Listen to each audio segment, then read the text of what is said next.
안녕하세요. 생계형 매매 사업자 행복한 백수입니다.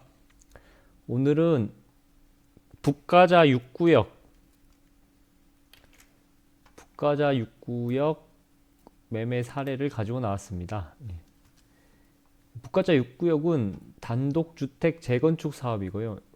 지난번 소개드렸던 방배 15구역하고 동일한 사업입니다. 그래서 재개발 구역은 아닌데 오늘도 단독주택 재건축 사업을 하나 가지고 나왔습니다.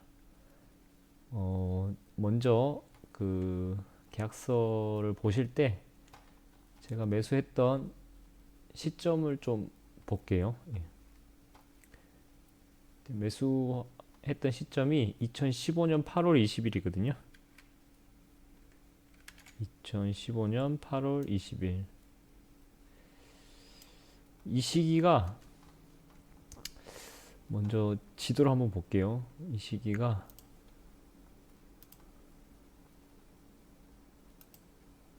여기가 북가자 6구역입니다. 그 DMC역, 디지털 미디어 시티역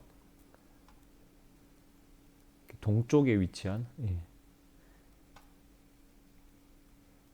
그때 당시에는 조합이 설립이 안 돼 있었어요.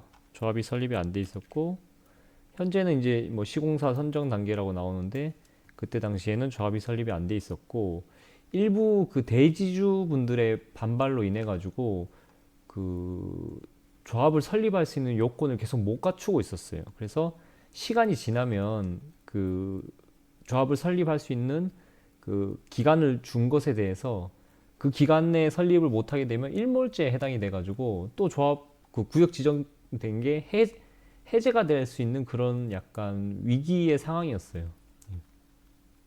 제가 그때 아현 2구역을 거래를 하고 이쪽으로 이제 넘어와서 봤던 건데 일단은 뭐 아현 2구역에 비해서 시세가 조금 빠질 수는 있지만 그렇다고 여기가 사업이 진행이 안 될 만한 그런 요인은 낮다라고 생각을 했었어요. 계속 그 상승 흐름세를 보이니까. 그래서 여기 보면 지적도를 한번 볼게요.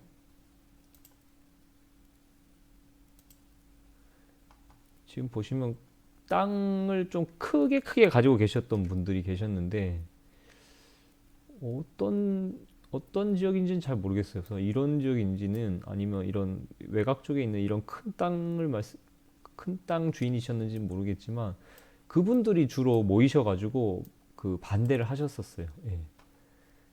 이게 단독주택 재건축 사업이지만 그래도 재건축 사업이잖아요. 재건축 사업이기 때문에 뭐 요즘에 재건축 사업 할 때 상가가 많이 문제되잖아요. 그래서 일반적인 재건축을 하면 재건축 사업이라고 하면 보시면 그 대부분 신경 쓰시는 조건이 뭐냐면 재건축 동의 요건을 해가지고 조합 설립인가 할 때 필요한 게 각 동별 구분 소유자의 과반수 이걸 많이 신경 쓰시거든요. 그래서 이 동별에 상가가 들어가는 거예요. 상가. 상가에 50% 동의율이 안 나오면 조합 설립 자체를 못 하니까 이분들이 그걸 가지고 칼자루를 휘두르시는 거죠. 그걸 가지고 뭐 적절히 휘두르면 서로 윈윈할 수 있고 하지만 너무 과하게 휘두르면 오히려 또 제척당한다거나 뭐 그럴 수도 있고. 그래서 대부분 그 동별 소유자의 과반수 이 요건을 기억하시는 분이 많은데 단독주택 재건축 사업에서 보시면 이 요건이 굉장히 문제가 되는 경우가 많아요. 전체의 그 토지 면적의 4분의 3 이상, 전체 토지 면적의 4분의 3 이상. 그래서 전체 소유자의 4분의 3 이상은 얼추 되는데 토지 면적에서 안 되는 경우가 많은 거예요. 그 요지에 좋은 땅을 가지고 계신 분들이 반대를 하고 그분들이 또 대지 좀 큰 땅을 가지고 계신 분들하고 연대를 해가지고 반대를 하시는 그런 경우. 그래서 요 사이트는 그 인천시 재개발 재건축 그 추진 절차 사이트거든요. 한 번씩 같이 보시면 그 재개발 재건축 요건을 공부하시는데 좀 도움이 될 것 같습니다. 이거는 제가 그 더보기에 링크로 남겨놓을게요. 여기 사이트는. 여기 말고도 뭐 설명이 잘 된 곳이 많은데 제가 볼 때 여기 좀 잘 되어 있더라고요. 자, 그래서 다시 이제 지도를 보고요. 그러면 이제 지도의 지적도는 하지 말고 일반 지도로 보겠습니다. 그래서 그 면적의 75%를 갖추지 못해가지고 계속 그 더디게 조합 설립을 못하고 있던 상황에서 제가 이제 매수를 하게 된 겁니다. 이제 돈은 크게 없는 상황에서 이 1억 300만 원에 매수 계약을 했고, 그 다음에 잔금을 하고 나서 매도한 시점은 2017년 10월입니다. 2017년 10월. 그럼 이 매도 계약서를 왜 먼저 가지고 나왔냐면, 그때 당시에 매수를 하고 나서 2015년에 매수를 하고 나서 보시면 인천축산업 협동조합에서 6,300만 원 대출을 받고 임대는 3천에 25만 원. 그래서 보증금 3천만 원을 받아가지고 당시 이제 없는 투자금으로 투자를 하기 위해서 대출을 활용을 하고 임차 보증금을 최우선 변제금 이내로 해가지고 월세를 받았습니다. 그렇게 해서 대략 1,000만 원 정도로 투자금을 만들었고요. 예. 근데 지금 매도한 시점을 보시면 아시겠지만 2017년 10월 10일입니다. 이때는 뭐가 있었냐면 그 파리 대책이 나와가지고 재건축이 이제 투기 과열 지역으로 여기가 이제 지역이 그 지정이 됐을 때 재건축 사업이 진행되고 있다라고 하면 조합 설립된 이후에 거래를 못 하는 거죠. 10년 보유, 5년 거주 1주택자만 가능한데 저는 그런 상황이 아니었기 때문에 이건 어쩔 수 없이 조합 설립이 되기 전에 팔아야 되는구나. 그런 상황이었습니다. 예. 그래서 어쩔 수 없이 그 큰 수익은 내지는 못하고 1억 7천만 원에 매도를 하였고요. 예. 그래서 사실 뭐 매매가도 저렴했고 매수한 가격도 저렴했고 월세도 어느 정도 나오고 있었고 대출 이자를 충당이 가능하기 때문에 계속 가지고 있고 싶었는데 참 뭐 제가 매도했던 모든 물건들이 대부분 이런 형태였습니다. 뭐 그 재개발 사업을 진행하고 있는데 뭐 관리처분 인가 전에 팔아야 한다거나 아니면 관리처분 인가를 받아서 이주를 하시는데 그 이주하시는 분들의 돈을 내드릴 수가 없어가지고 또 어쩔 수 없이 매도를 하고 그런 형태였습니다. 그래서 그게 이제 원래라면 뭐 물건을 적게 샀으면 그런 것도 다 보유할 수 있었을 텐데 너무 무리하게 이제 많이 사다 보니까 어쩔 수 없이 그 물건을 보유하지 못하고 어떠한 시점에 되면 다 팔아야 되는 그런 구조를 가졌던 거죠. 그래서 아마 뭐 여기 이 방송 들으시는 분들은 그렇게까지 뭐 무리하지 않으시겠지만 또 제 사례를 보시면서 크게 무리하지 않는 선에서 투자를 하셨으면 좋겠다는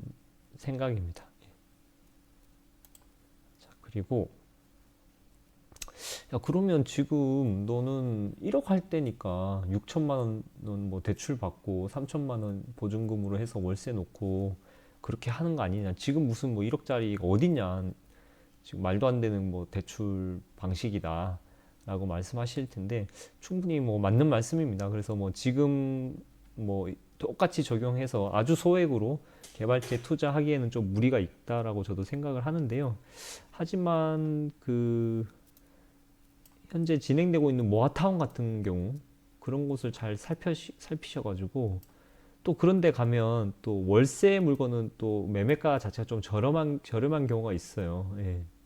전세가 들어있는 물건보다 월세 들어있는 물건이 상대적으로 좀 저렴할 수 있잖아요. 그런 물건을 예를 들어서 골라가지고 뭐 여기 이런 데가 뭐 갭이 1억 5천인데 여기에서 실제로 매매가가 뭐 3억인데 매매사업자 대출이 있거든요. 매매사업자 대출이 작년 3월부터 진행이 됐었는데 그거는 LTV 60% 받는단 말이죠. 예.